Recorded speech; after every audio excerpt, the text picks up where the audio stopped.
Right now, some disturbing new numbers on religious persecution across the world, showing roughly 90,000 Christians were killed last year because of their faith. Amy Kellogg is live from Milan, Italy with more for us now. Amy? Jenna, that's one Christian martyr every 6 minutes. These numbers were put together by the Center for the Study of Global Christianity, and it's really an average over the last several years. But they have a rather broad definition of martyr. It's not someone necessarily who pledges to die for their faith. Rather, these are people who lived by Christian values and were caught up in acts of human hostility. About 70% of those 90,000, Jenna, killed in tribal conflicts in Africa. The rest due to government persecution or terrorist acts, much like the one that we saw in Istanbul, targeted killings, this ISIS shooting in the nightclub that in fact really brought down many Muslim victims, but the target was, quote, Christians celebrating their pagan holiday. And then there was the attack on Christians in a park celebrating Easter last year in Lahore, Pakistan. Now, Pope Francis has been very vocal on the issue, and not just. He actually got on a plane just over a year ago and went to the war-torn Central African Republic, where Christians and Muslims are fighting, and he met with both groups.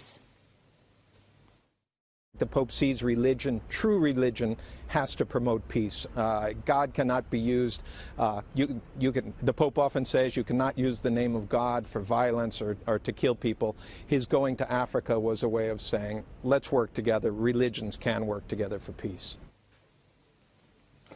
So part of this discussion over these new numbers, Jenna, has been that Christianity is the most persecuted religion in the world. Now, interestingly, back in the days of communism in the last century, the numbers were even higher because there was so much repression in secular countries of, forcibly secular countries of people who actually followed their faith. But now what we're seeing is this phenomenon of Christianity spreading to very fragile parts of the world, like certain parts of Africa where there's war, and also, of course, the shocking spread of ISIS, targeting specifically, among others, Christians. Jenna. An important story for us, Amy. Thank you.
Meet paleoseismologist Brian Atwater.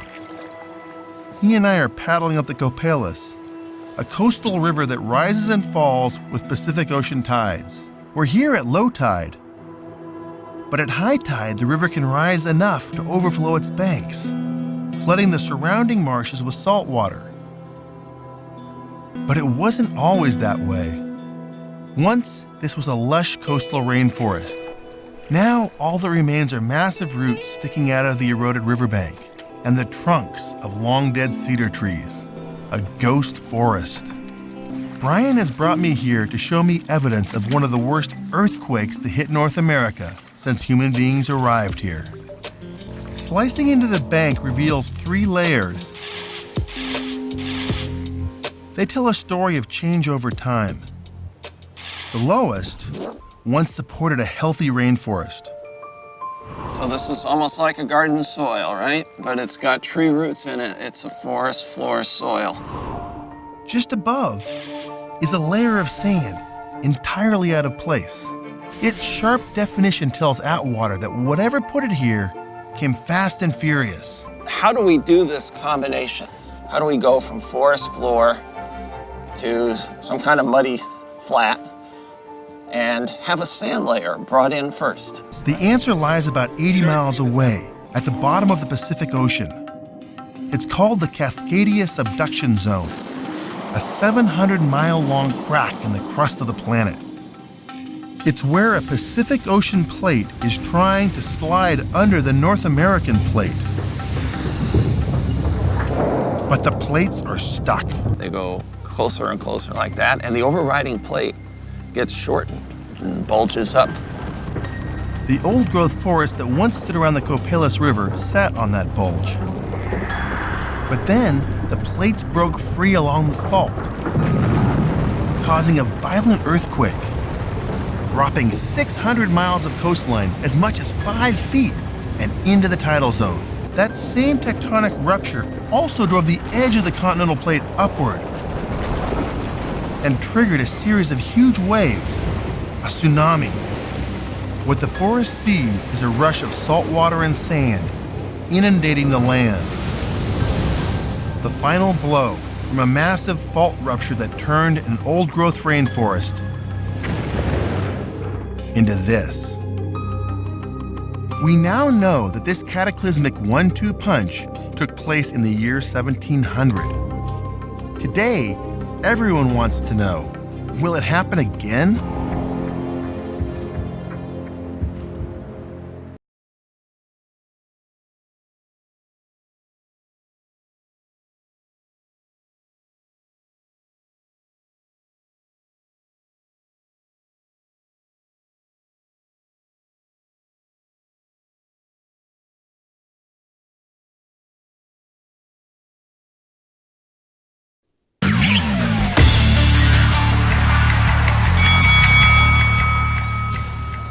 Welcome to Alan Combs Versus, where we talk about some of the more controversial things that have been said in the recent news cycle, with the key pundits and players getting attention on both traditional and digital media, the epitome of what we like to call around here fair and balanced. Joining me today via Skype, founder and president of Faith to Action, Janet Porter.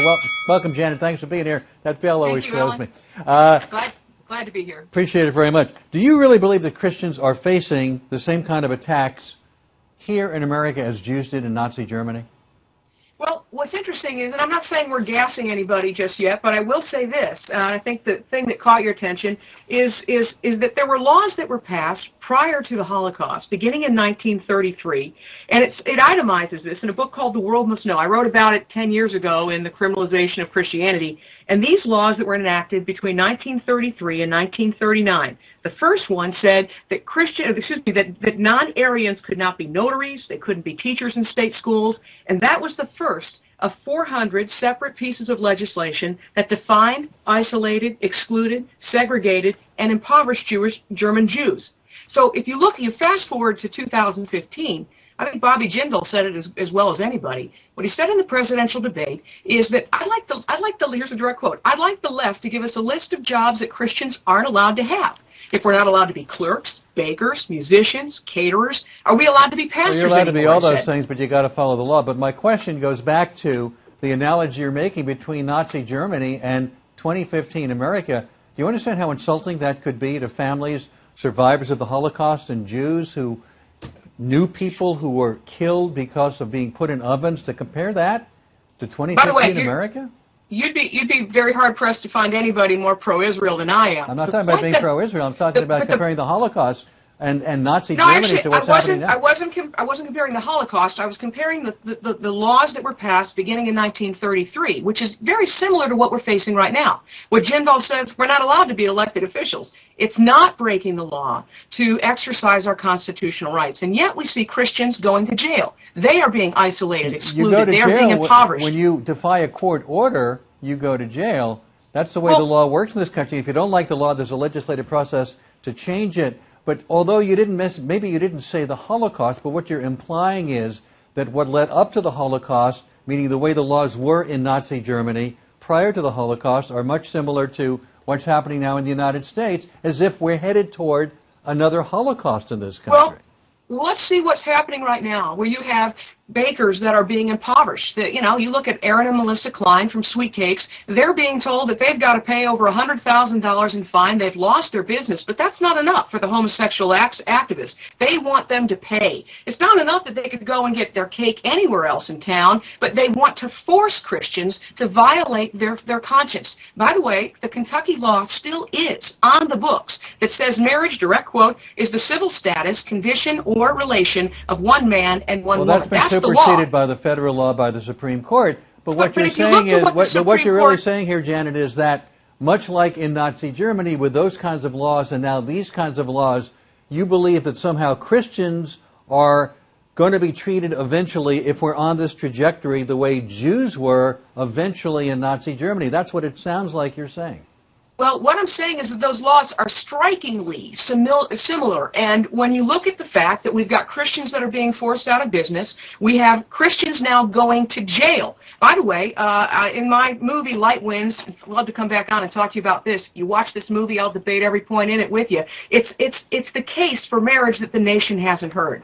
And what's interesting is we interviewed two other people who are also sent to jail. One was a guy by the name of Peter LaBarbera, who was jailed in the nation of Canada for his pro-marriage views. That was ultimately that's overturned. Canada. We're talking about the United States here in laws. Well, in the United States, Kim Davis was in jail. Why? Because she defied a court order which was put out by the Supreme Court after the Obergefell decision, which I know you want to overturn, and now you're appealing to have them rehear that case. I do want to have them rehear that. I did want them to rehear that case. But let me ask you this, Alan. Do you believe that the Supreme Court can make state law out of nothing? They're not making state law. They're interpreting the Constitution. And if you don't like that interpretation, there's a process via the legislative branch we can go back to if you don't like it and go through that process to make a law that the Constitution that will fit the Constitution to be interpreted differently by the Supreme Court. There's also impeachment. But let me ask you this. Do you believe that what the Supreme Court currently says, or what Judge Bunning in Kentucky says, we should supersede what's called the First Amendment to the Constitution? Well, it's interesting. Judge Bunning is a conservative Republican appointee. Nobody's talking about Kim Davis is a Democrat. Well, not anymore, by the way. I don't care what party she's a member of, although she's now changed from that party. But, Janet, I don't think we'll reach too much consensus here, but I really do appreciate your coming on Versus. Appreciate it, Alan. Good to see you again. Thank you very much. In the meantime, you can find out more at lightwindsthemovie.com. All right, and you can also find out more about Janet at f2a.org. That's Faith to Action F, and that's the number 2a.org. I'm Alan Combs. Thanks for watching us.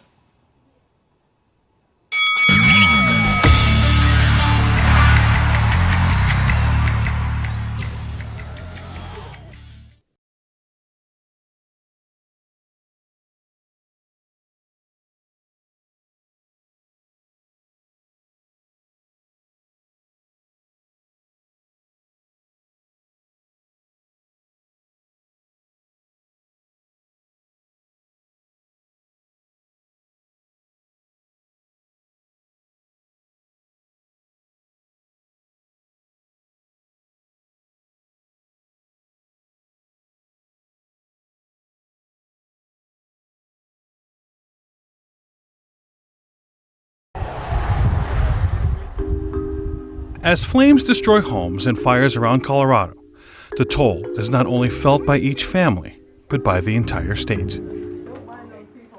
As monitored by the Rocky Mountain Coordination Center and Larry Helmrich. It's a big impact for firefighters and the public because of the the large fires we're having. Spring Creek is now second in Colorado history. In 2018, 9 large fires burned around the state. 8 are still active. So far, more than 197,000 acres have burned, with the Spring Fire at nearly 106,000 acres and growing.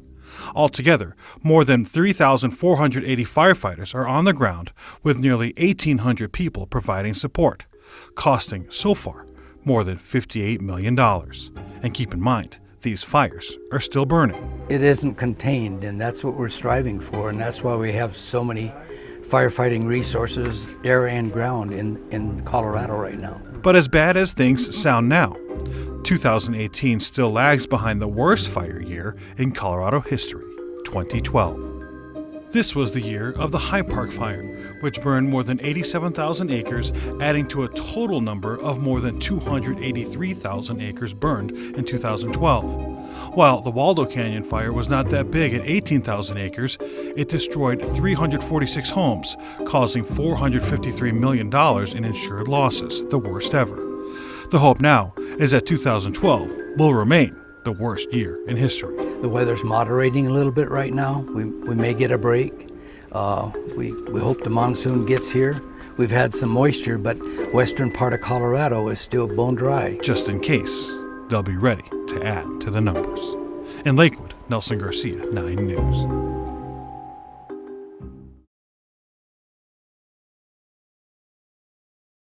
That summer scorcher and those wildfires that are raging out west right now. Look at the map. At least 63 fires are burning in 13 states. And with dangerous heat coming, the situation will only get worse. One of those huge fires is burning in California's wine country. And ABC's Will Carr is there in Yolo County. Will, good morning to you. Good morning, Paula. There are more than 2,000 firefighters waging war on the county fire here. It comes as fires are exploding in every western state. They're devouring land and homes with no end in sight. This morning, wildfires scorching the western United States. The Spring Fire raging across southern Colorado, torching 80,000 acres, destroying more than 100 homes. The fire ignited by an alleged arsonist, now one of the worst ever in Colorado.